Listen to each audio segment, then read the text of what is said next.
जय हिंद, वंदे मातरम। स्वागत है आप सभी का free exam zone YouTube channel पर। दोस्तों, अगर आप बिहार सक्षमता परीक्षा 2024 की तैयारी कर रहे हैं तो आज हम 40 अति महत्वपूर्ण प्रश्नों की श्रृंखला लेकर के आए, जिसमें हमने बिहार स्पेशल इतिहास, भूगोल, विज्ञान, संविधान से प्रश्न शामिल किए हैं। तो आप लोग सेशन में अंत तक जरूर बने रहेगा, यहां से प्रश्न आपके एग्जाम में निश्चित ही देखने को मिलेंगे। तो चलिए पहला शानदार प्रश्न देखते हैं।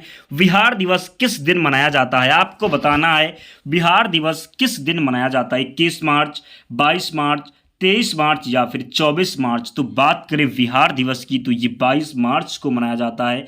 जरूर ध्यान रखिएगा बिहार दिवस कब मनाया जाता है, तो 22 मार्च को मनाया जाता है। अगला प्रश्न है, 1857 की क्रांति के दौरान बिहार में क्रांतिकारियों का नेता कौन था? बाबू कुंवर सिंह, तात्या टोपे, नाना साहब, इनमें से कोई नहीं। तो 1857 की क्रांति के दौरान बिहार में क्रांतिकारियों का नेता था बाबू कुंवर सिंह। फर्स्ट ऑप्शन का चयन जिसने भी किया है राइट आंसर हो जाएगा, जरूर ध्यान रखिएगा। अगला प्रश्न है, बिहार में राष्ट्रीय राजमार्गों की कुल लंबाई कितनी है? 4095 किलोमीटर, 4295 किलोमीटर, 4495 किलोमीटर, 4595 किलोमीटर। तो इसका जो राइट आंसर हो जाएगा 4595 किलोमीटर। जिसने भी फोर्थ ऑप्शन का चयन किया उसका राइट आंसर हो जाएगा। बिहार में राष्ट्रीय राजमार्गों की कुल लंबाई कितनी है? तो 4595 किलोमीटर है, जरूर ध्यान रखिएगा। अगला प्रश्न है, बिहार में कुल विश्वविद्यालय की संख्या कितनी है? बताना है आपको बिहार में कुल विश्वविद्यालय की संख्या कितनी है। 15, 21, 26 या फिर 29। तो बात करें बिहार में कुल विश्वविद्यालय की संख्या तो 21 विश्वविद्यालय है, जरूर ध्यान रखिएगा। दोस्तों, अगर आप अंत तक हमारे साथ जुड़े रहते हैं तो निश्चित ही प्रश्न आपके एग्जाम में यहां से देखने को मिलेंगे। अगला प्रश्न है, बिहार में सर्वाधिक वर्षा वाला जिला कौन सा है? बिहार में सर्वाधिक वर्षा वाला जिला कौन सा है? समस्तीपुर है, दरभंगा है, किशनपुर है या फिर पटना है। तो बात करें बिहार में सर्वाधिक वर्षा वाला जो जिला हो जाएगा तो किशनपुर हो जाएगा, जरूर ध्यान रखना है। राइट आंसर थर्ड ऑप्शन यहां पर हो जाएगा। अगला प्रश्न है, पटना उच्च न्यायालय की स्थापना कब हुई? 1910, 1912, 1914 या फिर 1916। बात करें पटना उच्च न्यायालय की स्थापना की तो ये 1916 में पटना उच्च न्यायालय की स्थापना हुई, जरूर ध्यान रखना।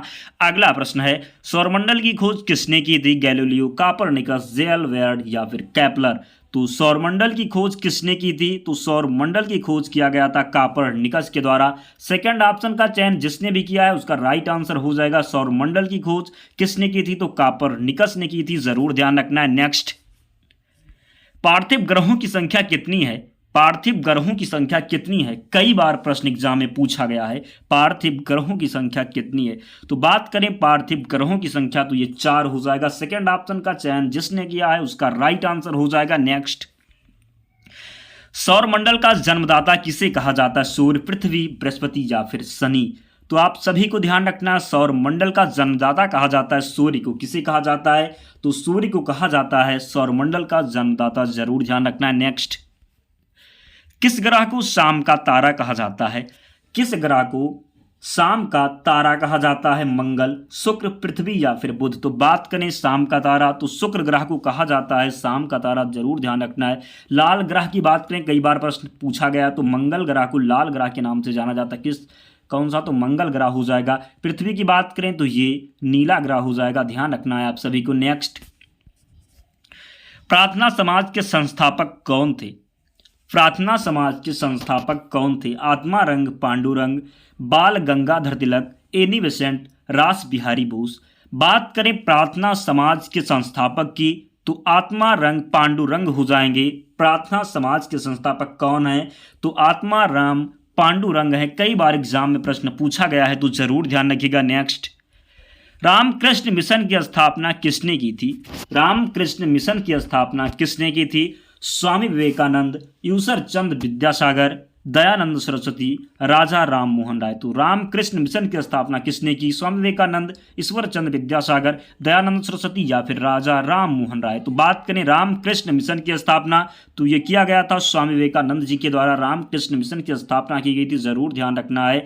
राजा राम मोहन राय ब्रह्म समाज के संस्थापक थे, ध्यान रखना है आप सभी को। दयानंद सरस्वती तो ये आर्य समाज के संस्थापक थे। इंपॉर्टेंट प्रश्न है, जरूर ध्यान रखिएगा। अगला प्रश्न है, महावीर जैन की मृत्यु किस नगर में हुई थी? महावीर जैन की मृत्यु किस नगर में हुई थी? कोंडागांव, राजगीर, पावापुरी या फिर कुशीनगर? तो आप सभी को ध्यान रखना है, महावीर जैन की मृत्यु किस नगर में हुई थी? तो पावापुरी में हुई थी महावीर जैन की मृत्यु, जरूर ध्यान रखिएगा। महावीर जैन की मृत्यु किस नगर में हुई थी? तो पावापुरी में हुई थी। इंपॉर्टेंट प्रश्न है, जरूर ध्यान रखिएगा। नेक्स्ट, गुरु नानक का वास्तविक नाम क्या था?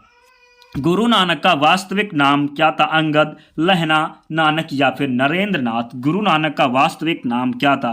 तो गुरु नानक का वास्तविक नाम था, जरूर ध्यान रखना है आप सभी को, नानक था। क्या था? तो नानक था। ध्यान रखना है आप सभी को, गुरु नानक का वास्तविक नाम था नानक।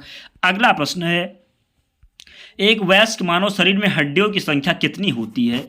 312, 206, 208 या फिर 300? एक वयस्क मानव शरीर में हड्डियों की संख्या कितनी होती है? तो 206 हड्डियां होती हैं एक वयस्क मानव शरीर में। बात करें शिशुओं में, तो शिशुओं में जब पूछा जाएगा तब आप 300 लगाएंगे। कितना? 300।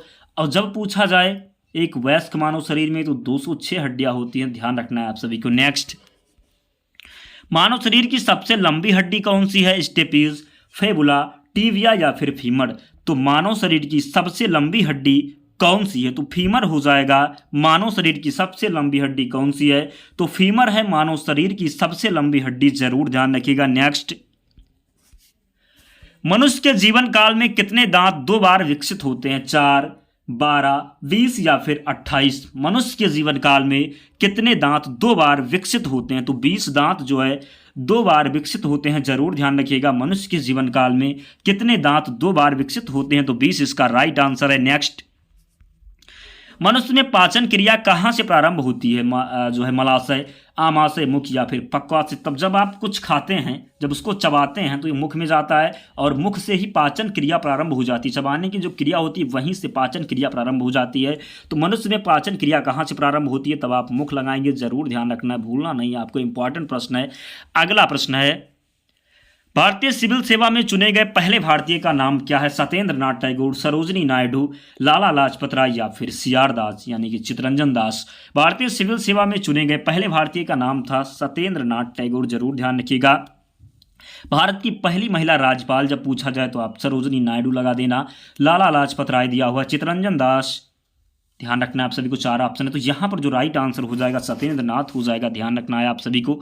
अगला प्रश्न है, भारतीय राष्ट्रीय कांग्रेस की पहली बैठक किस शहर में हुई थी? कोलकाता, मुंबई, अहमदाबाद या फिर इलाहाबाद? भारतीय राष्ट्रीय कांग्रेस की पहली बैठक किस शहर में हुई थी? कोलकाता, मुंबई, अहमदाबाद या फिर इलाहाबाद? तो बात करें भारतीय राष्ट्रीय कांग्रेस की पहली बैठक, तो आप सभी को पता ही होगा इसका जो राइट आंसर हो जाएगा, क्या हो जाएगा? तो बम्बई हो जाएगा। भारतीय राष्ट्रीय कांग्रेस की पहली बैठक किस शहर में हुई थी? तो मुंबई में हुई थी, जरूर ध्यान रखना है। नेक्स्ट, भारतीय राष्ट्रीय कांग्रेस की अध्यक्षता किसने की? दादा भाई नौरोजी, बाल गंगाधर तिलक, फिरोज शाह मेहता या फिर सत्येंद्र नाथ टैगोर? तो इसका राइट आंसर हो जाएगा दादा भाई नौरोजी, जरूर ध्यान रखना है। अगला प्रश्न है, भारतीय संविधान के भाग 3 में कुल कितने अनुच्छेदों में मूल अधिकारों का वर्णन है? तो 12 से 35 तक मूल अधिकार हैं, आप सभी को पता होगा, तो आप लोग गिन लीजिए कितने अनुच्छेद आते हैं। तो इसका जो राइट आंसर है, जरूर ध्यान रखना, 24 हो जाएगा। कितना?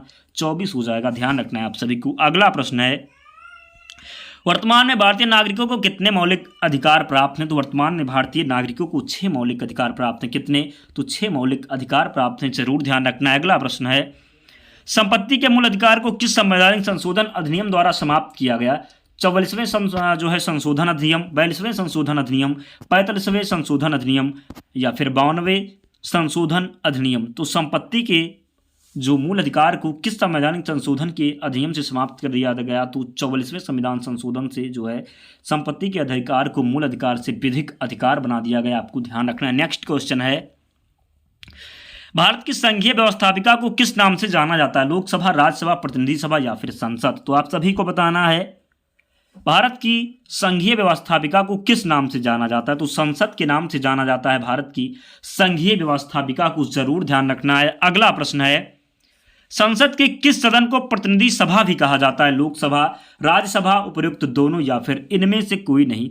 संसद के किस सदन को प्रतिनिधि सभा भी कहा जाता है? तो लोकसभा को प्रतिनिधि सभा भी कहा जाता है, जरूर ध्यान रखिएगा। नेक्स्ट, संसद का लोकप्रिय सदन कौन सा है? तो संसद का लोकप्रिय सदन भी लोकसभा हो जाएगा। क्या है? तो संसद का लोकप्रिय सदन है लोकसभा, जरूर ध्यान रखना है आप सभी को। नेक्स्ट, शनि ग्रह का सबसे बड़ा उपग्रह कौन सा, बताना है आपको। शनि ग्रह का सबसे बड़ा उपग्रह कौन सा है? Titan, Atlas, Telesto, Iapetus. तो शनि ग्रह का सबसे बड़ा उपग्रह कौन सा हो जाएगा? तो आप सभी को पता है शनि ग्रह का सबसे बड़ा उपग्रह जो है इसका नाम है टाइटन। कई बार एग्जाम में पूछा गया है, तो जरूर ध्यान रखिएगा। नेक्स्ट, सौरमंडल का दूसरा सबसे बड़ा ग्रह कौन सा है? अरुण, वरुण, शनि या फिर पृथ्वी। तो दूसरा जो सबसे बड़ा ग्रह हो जाएगा सौरमंडल का, ये शनि हो जाएगा। क्या हो जाएगा? तो शनि हो जाएगा। अगला प्रश्न है, सौरमंडल का सबसे कम घनत्व वाला ग्रह कौन सा है? सबसे कम घनत्व आपसे पूछा गया है, तो इसका जो राइट आंसर हो जाएगा, तो ध्यान रखना है आप सभी को, शनि हो जाएगा। क्या हो जाएगा?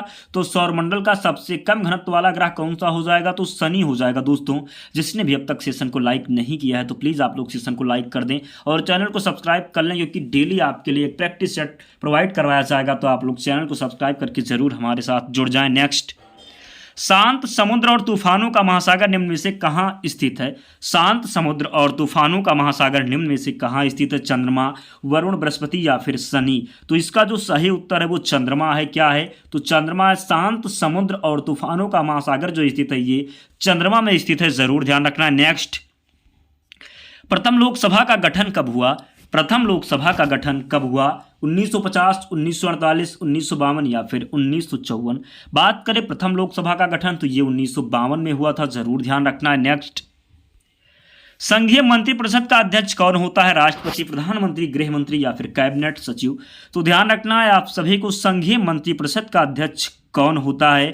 तो प्रधानमंत्री होते हैं। कौन होता है? तो प्रधानमंत्री होते हैं संघीय मंत्रिपरिषद के अध्यक्ष। तो यह सेकंड ऑप्शन का चयन जिसने भी किया है राइट आंसर है। नेक्स्ट, मध्य प्रदेश उच्च न्यायालय कहाँ स्थित है? भोपाल, इंदौर, ग्वालियर या फिर जबलपुर। तो मध्य प्रदेश उच्च न्यायालय स्थित है। ध्यान रखना है कहाँ पर स्थित है? जबलपुर में स्थित है मध्य प्रदेश का उच्च न्यायालय। जरूर ध्यान रखना है। नेक्स्ट, झारखंड का उच्च न्यायालय कहाँ है? तो बताना है आपको, झारखंड का उच्च न्यायालय कहाँ स्थित है?